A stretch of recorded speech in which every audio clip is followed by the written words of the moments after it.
지난 금요일에 끔찍한 묻지마 살인 사건이 발생을 해서 연일 뉴스에 보도가 되고 있어요. 신림역 인근 상가 골목에서 벌어진 사건입니다. 여러분 다 뉴스를 보셔서 알고 계시리라고 생각을 해요.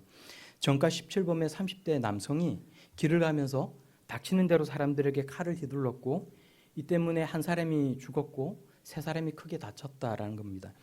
사람을 칼로 찌르고도 태연한 표정으로 아무 일 없다는 듯이 길을 활보하고 다녀서 이 사건을 목격한 사람들이 아연질색했다는 거예요. 그런데 어제 보도된 신문 내용을 보면 경찰이 범행 동기를 이제 이 사람한테 물었는데 이 사람이 한 그 대답이 더 충격적입니다. 나는 불행하게 사는데 남들도 불행하게 만들고 싶었고 분노에 가득 차서 범행을 한 것이라고 대답을 했다는 거예요. 지난 2010년에는 저녁에 다세대 옥탑방에서 문을 열고 TV를 함께 보고 있는 일가족이 있었어요. 여러분 이것도 혹시 기억이 나시는 분들이 있을지 모르겠습니다. 갑자기 이제 살인범이 들이닥쳐서 아이들의 아버지가 살해를 당하고 어머니가 둔기에 머리를 크게 맞아서 크게 다쳤던 사건이 있었어요. 경찰이 왜 그런 짓을 했냐고 물으니까 이 범인이 한 말도 되게 놀랍습니다. 자신은 너무 힘들게 세상을 산다는 생각으로 놀이터에 앉아서 이제 소주를 먹고 있는데 저 놀이터 건너편에서 TV를 보면서 막 웃고 있는 소리가 들렸는데 그게 자신의 처지와는 달리 너무나도 행복하게 생각이 되어서 분노를 느꼈다라는 거예요. 우리는 이해할 수 없는 그 이유 때문에 이 범인들은 사람을 죽이고 싶을 정도로 분노가 타올랐다는 것입니다. 내가 불행한데 남들은 행복하게 살아간다는 그 사실에 참을 수 없는 화가 치밀어 오르고 그래서 내가 남의 인생을 파괴시켜 버려야겠다라는 그런 생각을 했다라는 자신만의 그 이유가 우리는 이게 이해가 되지 않는 거예요. 결코 이해될 수 없는 이유들이고 옳지 못한 이유들 아닙니까? 절대 이유라고 불릴 수 없는 그런 이유였다는 거예요. 근데 생각을 해보면 이런 이유들과는 모든 게 완전히 다르지만 우리 자신의 모습들을 우리가 또 돌아볼 수 있기를 바라요.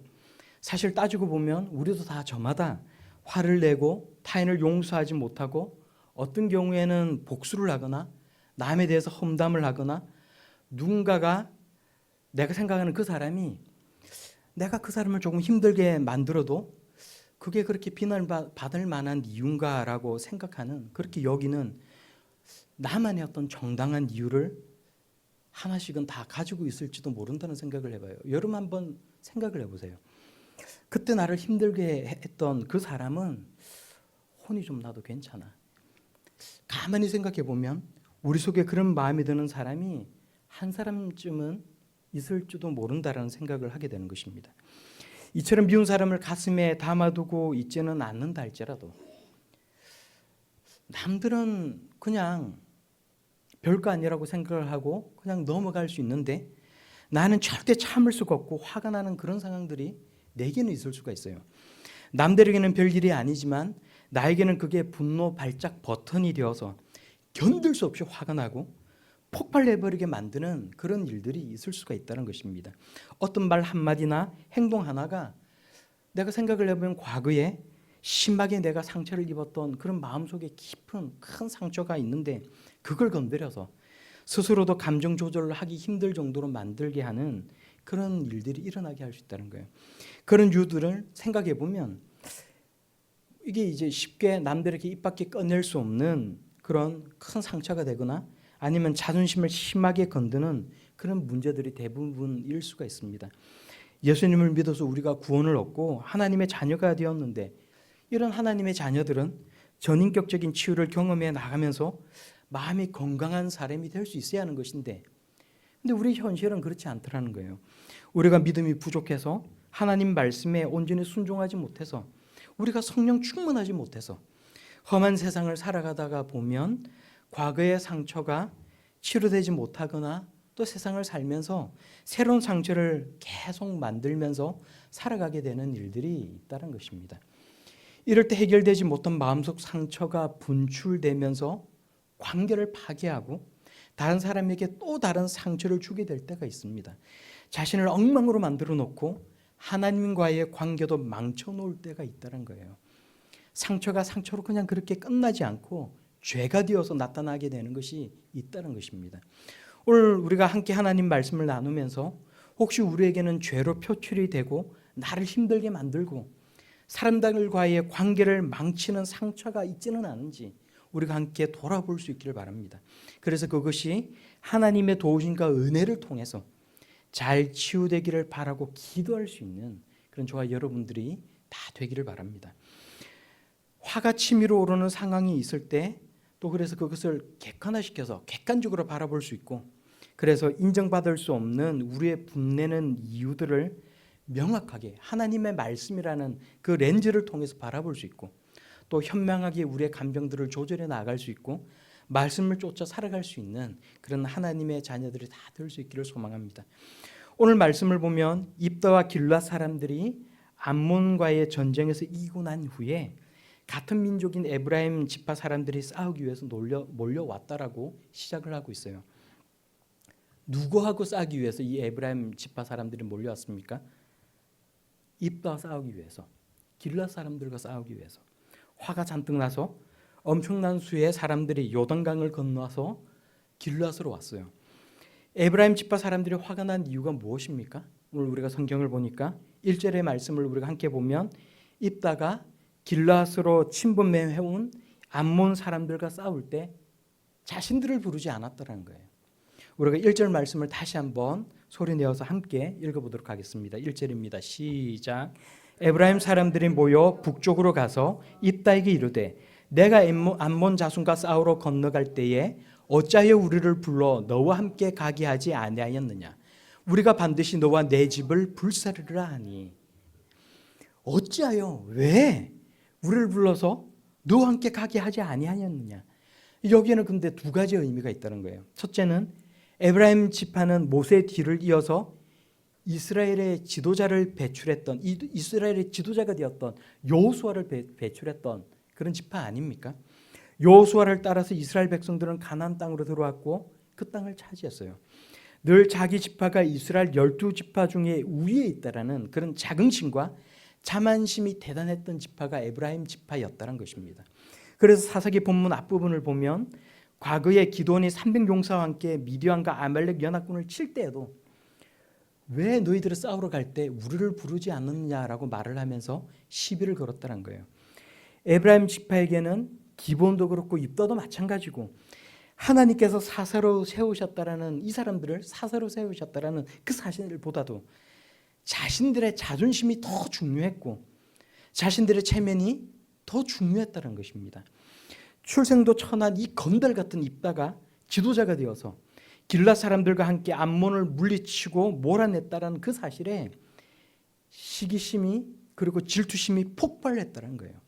그래서 과거에 기드온이 그랬던 것처럼 자신들의 우월감이 흔들리지 않도록 너희들이 나를 인정하라는 거예요. 고개를 숙이고 살살을 들으면서 내 비위를 맞춰라. 우리의 비위를 맞추라 라고 말을 하고 있는 것입니다. 두 번째로 암몬하고 싸워서 가져온 전리품들 중에 일부를 우리들에게 내어놓으라는 거예요.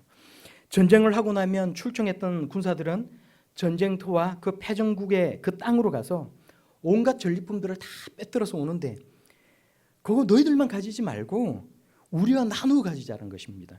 오늘 본문 말씀 6절을 통해서 보면 최소한 4만 2천 명 이상의 에브라임 지파 사람들이 몰려왔어요. 겁을 주고 있는 것입니다. 협박을 합니다.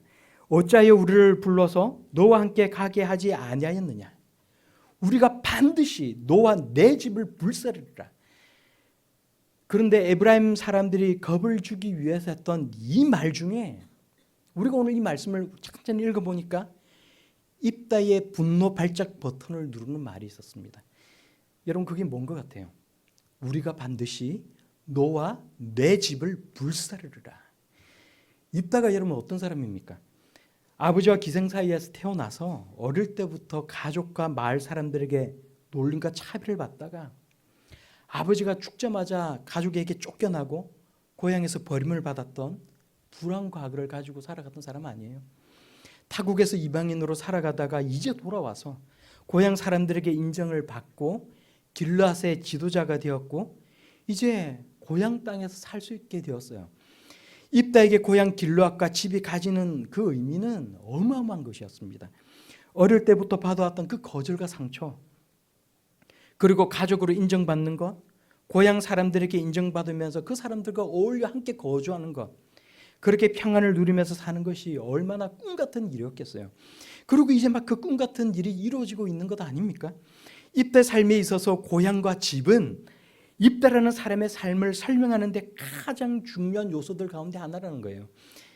그런데 입다의 집을 불태우겠다라고 말을 하는 것은 단지 건물을 불태우겠다는 것이 아니라 이제 회복되기 시작하는 입다의 행복을 송두리째 빼앗아 가버리겠다는 말 아닙니까? 겁을 주고 협박을 하기 위해서 했던 이 말이지만 입다의 분노 발작 버튼을 누르는 결과를 낳고 말았다라는 것입니다. 입다가 그래서 분노를 해서 말을 합니다. 나와 내 백성 길앗 사람들이 암몬 자손과 크게 싸울 때는 아무리 도와달라고 부르짖고 간절히 외쳐도 지금까지 모른 척을 하더니, 그래서 나는 내 목숨을 돌보지도 않고 그래서 싸웠는데, 그리고 하나님께서 이렇게 암몬 자손을 이길 수 있도록 도와주셨는데 너희는 왜 지금에 와서 이렇게 몰려와서 나하고 싸우려고 하는가 묻고 있는 거예요. 협상을 하기 위해서 하는 말이 아닙니다. 분노에 차서 하는 말이고, 너희가 하는 말들은 결코 정당하지 않고 암몬과의 전쟁에서 이기게 해주신 그 하나님께서는 바로 내 편이라고 말을 돌려서 하고 있는 거예요. 나는 너희를 절대로 인정할 수가 없고 우리가 가진 전리품을 나누어 줄 수도 없다라고. 덤빌 테면 한번 덤벼봐라. 나는 너희를 용서하지 않겠고 너희가 반드시 질 것이라고. 아마 입다의 말을 직접적으로 표현을 하면 이렇게 표현할 수 있을 것입니다. 말싸움을 할 때 꼭 논리적으로 누가 옳고 그르고를 따질 때만 있는 건 아닌 것 같아요. 우리가 생각을 해보면 상대방의 감정을 자극하고 상처를 주기 위해서 온갖 못된 말을 막 던질 때도 여러분 있지 않습니까? 여러분 생각해 보면 그렇지 않아요? 하나님의 말씀, 이 사사기의 오늘 이 본문 말씀을 보면서 이런 류의 이 말이 얼마나 심각한 결과를 가져오는지 간에 우리가 함께 살펴볼 수 있기를 바랍니다. 그래서 누구든지 스스로 경건하다 생각하며 자기 혀를 재갈 물리지 아니하고 자기 마음을 속이면 그 사람의 경건은 헛된 것이라 라는 이 야고보서 1장 26절의 이 말씀을 우리가 함께 생각하면서 사람을 죽이는 말을 하기보다는 사람을 살릴 수 있는 말을 할 수 있는 성도들, 상처 주는 말을 내가 누군가에게 했다라면 내가 빨리빨리 하나님께 회개하고 또 그 사람에게도 어떤 방식으로든지 잘못을 인정하고 용서를 구할 수 있는 그런 성도들이 다 되기를 바랍니다. 요단강을 건넌 에브라임 지파 사람들과 길르앗 사람들 사이에 이제 싸움이 막 일어납니다. 수많은 사람들이 뒤엉켜서 무기를 들고 싸우면서 죽고 죽이는 일이 벌어지고 말았어요. 그리고 이 싸움의 결과는 입다와 길르앗의 일방적인 승리로 끝이 납니다.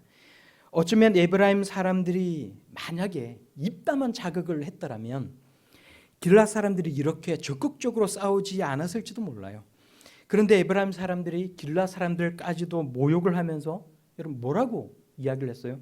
사절 말씀 중간을 보면 뭐라고 이야기를 합니까?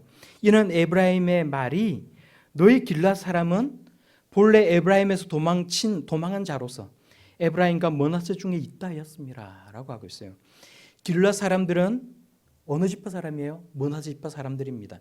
므낫세 지파의 길르앗이라는 이름을 가진 사람의 후손들이 이제 막 가나안 땅에 정착을 하면서 요단강 동편에 있는 길르앗이라는 동일한 이름을 가지고 있는 이 지역에 함께 집성촌을 이루면서 살고 있었다는 거예요.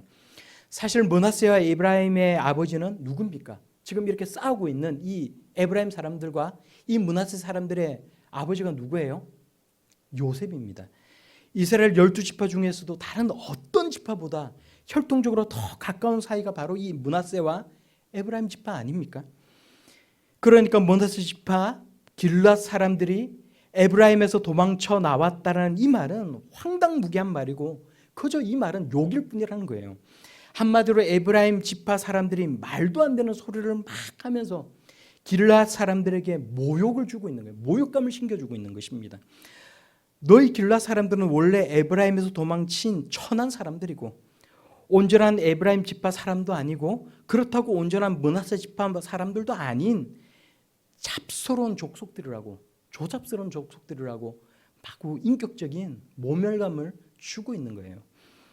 성경은 이 말이 길랏 사람들이 입다를 중심으로 다 모여들어서 똘똘 뭉쳐서 에브라임 사람들과 싸우고 막 죽일 수 있었던 그 이유가 되었다라고 우리들에게 들려주고 있어요. 4절 말씀을 보면 이는 에브라임의 말이 너희 길랏 사람은 본래 에브라임에서 도망한 자로서 에브라임과 므낫세 중에 있다 하였습니다라고 이야기하고 있는데, 우리 한글 성경에 제가 늘 이야기하지만 이는 어떠했습니다라는 이런 표현이 나오면 어떻게 해석을 하라고요? 왜냐하면 어떠했기 때문이다라고 이해를 하면 된다고 말씀을 드렸어요. 영어 성경을 봐도 비카우즈라고 쓰고 있고 원어 성경을 봐도 마찬가지입니다. 왜냐하면, 다시 읽어보면 왜냐하면 에브라임의 말이 너희 길랏 사람은 본래 에브라임에서 도망한 자로서 에브라임과 므낫세 중에 있다 하였기 때문이다 라고 말을 했다는 거예요.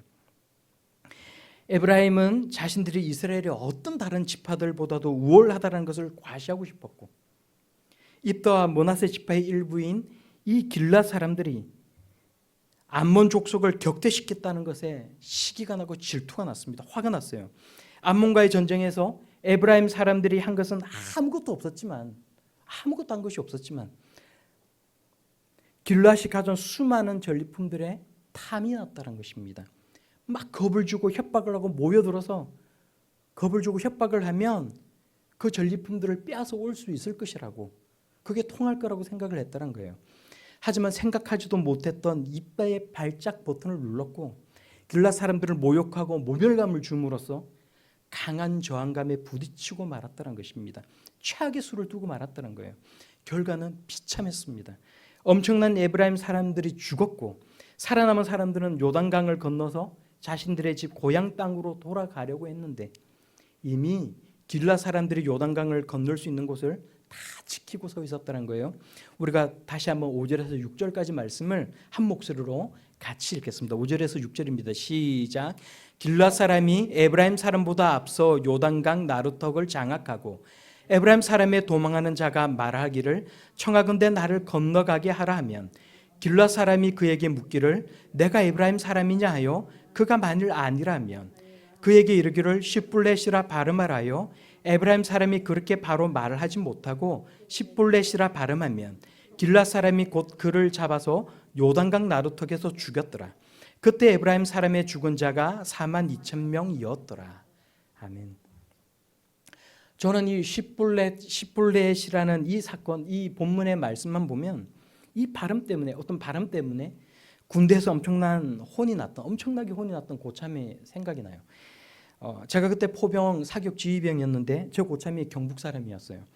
경상남도 사람은 여러분 뭐 아시는 분은 아시겠지만 어하고 으 발음이 이게 구별이 안 가요. 므낫세인지 머낫세인지 이게 말하는 사람도 경남 사람은 말하는 사람도 모르고 듣는 사람은 이게 왜 이렇게 발음을 이상하게 하느냐고 물어보면 이게 구분이 안 가는 거예요. 경상북도 사람은 혹시 여기 경상북도 사람이 있으십니까? 시옷과 쌍시옷 발음 이게 안 돼요. 그러니까 늘 시옷 발음만 되지 쌍시옷 발음이 안 되는 거예요. 사격 지휘반에서 포반에 쏴라고 말을 하면 이제 그때 동시에 포를 막 발사를 하는데 아무리 고참이 쏴라고 말을 해도 아무리 이제 더 위에 이제 고참이 쏴라고 말을 했는데 이제 훈련을 시키면서 쏴 따라해봐 쏴 그래도 이게 쏴가 안 돼서 늘 쏴라고 하는 거예요. 잘못 발음을 했다고 해서 이제 제 옆에서 막 엄청나게 혼이 나고 있는데 근데 제가 그런 생각이 드는 거예요. 아니 근데 이제 발음이 안 되는 문제를 가지고 저렇게까지 혼이 날 일인가 그런 생각이 드는 거예요. 우리가 성경을 보면 그때 에브라임 사람의 죽은 자가 42,000명이었더라라고 말을 합니다. 엄청난 사람이 죽었습니다. 여러분 한번 생각을 해보세요. 아무리 에브라임 사람들이 괘씸한 짓을 했고 아무리 야근 짓을 했다 하더라도 이렇게까지 많은 사람이 죽어야 했습니까? 싸움에서 피하고 도망하는 사람들까지 이렇게까지 다 죽여야만 했습니까? 또 발음하는 것을 기준으로 시불렛이라고 말하라고 했는데 시불렛이라고 발음했다라고 사람들을 죽여버리면 그 중에는 억울하게 죽는 사람이 과연 없었을까요? 우리가 이 에브라임 사람들의 이 모습들을 보면서 정말 꽃이다, 고소하다고 쌤통이라고 말하기에는 너무 비참한 일들이 일어나고 있는 것입니다. 이 때문에 이스라엘의 군사력이 약화된 것은 그냥 그렇다 치더라도, 여러분, 이스라엘이 어떤 민족입니까? 하나님께서 가나안 땅 이방 민족의 죄를 이 이스라엘 백성들을 통해서 벌하시고 하나님 나라의 그 제사장 나라를 삼기 위해서 이스라엘 사람들을 세우셨어요. 그런 이스라엘 민족이 동족끼리 서로 죽이면서 분열되는 비극적인 모습을 우리들에게 보여주고 있는 것입니다. 왜 이런 일이 벌어졌습니까? 아무리 에브라임 사람들이 못된 말을 했다 한들 내 집을 불사르겠다라는 그 말이 아무리 입다의 분노 발작 버튼을 눌렀다 한들 그게 입다의 분노 발작 버튼이었는지를 누가 알았겠어요? 길라 사람들을 모욕하고 인격적으로 모멸감을 준 것은 분명 잘못된 것이지만 그렇다고 이렇게나 많은 사람들이 동족의 손에 죽어야만 했습니까? 이 사건에 대해 철저하게 침묵하시는 하나님을 깨달으면서, 여러분 이 본문 말씀 보십시오. 어디에 하나님께서 개입하고 계세요? 에브라임뿐만이 아니라 억울했던 자신이 억울하다고 생각을 했던 이 입다 길라 사람들 역시도 결코 이렇게까지 할 수 있는 어떠한 정당한 이유도 갖지 못했다는 사실에 우리가 주목해 볼 수 있길 바랍니다. 그래서 오늘 사건을 보면서 우리는 우리의 말과 우리의 태도를 돌아보고 또 우리가 자칫 잘못 화를 내므로써 돌이킬 수 없는 결과를 낳거나 다른 사람에게 상처를 주는 일은 없었던지 우리가 함께 생각해 볼 수 있길 바랍니다. 여러분, 먼저 말이라는 것이 얼마나 중요합니까? 한 사람을 망가지게 할 수도 있고 한 사람에게 힘과 용기를 줄 수도 있는 것이 말이 가진 힘이 아닙니까? 옛날에 EBS에서 방영을 한 건데 똑같은 쌀밥을 2개 유리병에다가 나눠서 넣고 한 유리병을 향해서는 계속해서 매일 사랑한다 사랑한다라고 말을 하고 나는 네가 좋아 아주 긍정적인 말만 하고 또 다른 유리병을 향해서는 매일 나는 네가 싫어 나는 네가 미워 이런 말을 지속적으로 했다는 거예요. 그리고 일정한 시간이 지나고 난 뒤에 보니까 사랑한다라고 계속 말을 했던 유리병 속의 쌀밥은 그냥 그런 대로 괜찮았는데 계속해서 싫다라고 말을 했던 유리병 속의 쌀밥은 곰팡이가 피고 썩어 있는 그런 싫은 결과를 직접 영상으로 보여준 적이 있어요. 방영을 한 적이 있어요. 쌀밥이 사람의 말을 알아듣는다는 것이 아니라 좋은 말을 할 때와 나쁜 말을 할 때 우리가 가지고 있는 어떤 에너지가 어떤 영향을 줄 수 있다는 것 아닙니까? 유리병 속에 든 쌀밥도 그런데 여러분 하물며 사람은 어떻겠어요? 오늘 이 본문 말씀은 우리가 누군가에게 나쁜 말을 내뱉었을 때 그 말이 나에게 그대로 돌아올 수도 있다는 것을 우리들에게 들려주고 있어요. 에브라임 사람들은 길라 사람들을 향해서 너희는 본래 에브라임에 도망한 자라고 말을 했습니다. 여러분 기억나세요? 그런데 5절 말씀을 보면 길라 사람들과의 싸움에서 패하고 살아남은 이 에브라임 사람들이 도망을 쳐서 요단강 나루턱을 통해 건너가려고 해요. 근데 성경은 이 사람들을 향해 어떻게 표현을 하고 있어요? 에브라임 사람의 도망하는 자, 똑같이 도망하는 자라는 표현을 쓰고 있어요. 도망치는 자, 비겁한 자, 별 볼 일 없는 자, 천한 자라고 비웃고 모욕을 했는데 정작 자기들이 그런 자들이 되고 말았다는 것입니다. 오늘 우리가 이 성경 말씀을 보면서 나쁜 말을 하기보다는 덕이 되는 말, 힘이 되는 말, 긍정적이고 소망이 담겨 있는 말을 많이 할 수 있는 그런 성도들이 다 되기를 바랍니다. 상대방이 그 말을 받을 만한 그릇이 만약에 안 된다면 하나님께서 내가 그 상대방을 향해 했던 그 말들을, 그 긍정적인 말들을 다 내게로 다시 돌려주실 것이라고 하나님께서 말씀하시고 하나님께서 돌려주시면 반드시 그 말이 실현되고 응할 것이라고 우리가 다 같이 믿음으로 고백하고 그래서 하나님께서 주시는 그 복과 은혜를 누리며 살아갈 수 있는 그런 저와 여러분들이 다 될 수 있길 바랍니다. 무엇보다도 이 모든 사람들이 이렇게까지 성내는 것이 정당하지 못했던 것처럼 우리 역시도 잘못된 화를 내고 돌이킬 수 없는 실수를 할 수 있다는 사실에 대해서도 오늘 우리가 함께 생각해 볼 수 있기를 바랍니다. 구약시대 당시에는 장수하는 것이, 오래 사는 것이 하나님께 복받는 것이었어요. 그런데 입다는 언제 사사가 되었는지, 나이가 많아서 사사가 된 것인지 우리가 그것을 다 알 수는 없지만 오늘 7절 말씀을 보니까 입다는 사서로 6년밖에 활동을 하지 못하고 죽었습니다. 사사기에 나와 있는 사서 중에 가장 짧은 활동을 했던 사람이, 사서로서 활동을 했던 사람이 바로 이 입다라는 사람이었더란 거예요. 사랑하는 딸을 인신제사로 드려서 그게 마음의 병이 되었는 건지 어떤 건지, 사서로 부름을 받을 때 원래부터 나이가 많았던 것인지 우리가 그것을 다 알 수는 없지만, 오늘 이 말씀만을 가지고는 알 수가 없지만, 믿음의 사람, 이스라엘의 사사인 입다가 좀 더 행복한 시간이 더 길게 고향 사람들과 같이 어울려 살았더라면 어땠을까? 더 좋지 않았을까? 저는 개인적으로 말씀을 보면서 그런 생각을 가져봤어요. 저는 에브라임 사람을 42,000명이나 죽였던 이 사건으로 인해서 혹시 입다는 사사로서의 삶을 더 길게 살아가지 못했던 것은 아닐까? 혹시 그랬던 것은 아닐까? 그런 생각도 가지게 되는 것입니다. 에브라임 사람들은 또 생각을 해보면 왜 그렇게까지 화가 났을까? 입다는 사서로 셈을 받았던 그 시간에도 왜 자신의 분노 발작 버튼을 해결하지 못하고 자신의 뛰어난 입담으로 말솜씨가 정말 뛰어난 사람 아니었어요. 근데 기드온처럼 현명하게 그렇게 말을 하지 못했을까? 길라 사람들은 동족, 그것도 요셉이라는 그 조상에게서 태어난 그 두 아들 므낫세와 에브라임이라는 그 특별한 관계 속에 있는 그런 사람이었는데, 길라 사람들은 왜 이 에브라임 사람들을 42,000명이나 죽일 정도로 왜 그렇게까지 화가 난 것일까? 우리도 이렇게 화가 나는 일이 있을 때 과연 내가 이렇게 화를 내는 것이 과연 옳은지 우리도 숙고해 볼 수 있길 바랍니다. 여러분, 내가 스스로 돌아보지 않고 기도하지 않으면 그냥 모르고 넘어갈 수 있어요. 우리가 요나서를 읽어보면 선지자 요나가 장차 북이스라엘을 무너뜨릴 이 아시라의 수도 니느웨로 가서 이 성이 40일이 지나면 무너질 것이라고 막 외치고 다녔어요. 그런데 믿기 어려운 일이 벌어집니다. 니느웨 모든 사람들이 하나님을 믿고 금식을 선포하고 회개를 했다는 거예요. 요나가 막 화가 나서 하나님 앞에 기도합니다. 하나님, 사는 것이 죽는 것보다 낫겠습니다. 제 생명을 이제 그만 거둬주옵소서. 그런데 하나님께서 요나에게 물으시는 거예요. 네가 성내는 것이 옳으냐? 때로는 우리도 기도를 하면서 하나님께 화가 난 채로 이런저런 불만들을 막 내어놓을 때가 있어요. 어떤 사람에 대해서 생각을 하면서 내가 너무 그 사람 때문에 마음이 아프고 속이 상하더라고 그렇게 말을 할 때가 있습니다.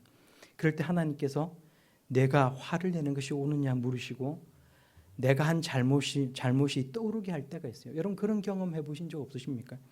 무엇 때문에 내가 그렇게 화를 내는지, 그리고 무엇을 핑계 삼아서 지금 내가 화를 내고 있는지 깨닫게 하시는 그런 경험을 할 때가 있다는 것입니다. 그런데 우리가 하나님의 말씀에 귀를 막고 내가 하고 싶은 말만 늘어놓으면 하나님의 음성이 잘 들리지 않아요. 끊임없이 내가 복수를 할 수 있도록 도와달라고, 그 사람을 하나님 버려달라고, 내 욕심을 채워달라고만 기도하면 하나님의 음성이 들리지 않는 것입니다. 그런 기도는 기도가 아니라 주술이 될 수밖에 없고, 하나님은 그런 사람의 기도를 받지 않으신다는 거예요. 내가 과거에 이랬는데, 우리 집이 이런 집이었는데, 그런 생각들을 하면서 에브라임 사람들처럼 남들과 비교하고 우월감을 가질 수 있기를 바라는 그런 기도는 성경을 읽어보면 정욕에서 나오는 것이라고 우리들에게 들려주고 있어요. 화가 나고 분노를 참기 어려울 때 자신이 왜 그렇게 화를 내고 있는지 다시는 주워 담을 수 없는 그런 말들을 내가 막 내뱉기 전에 하나님 앞에 기도할 수 있는 성도들이 다 될 수 있길 바랍니다.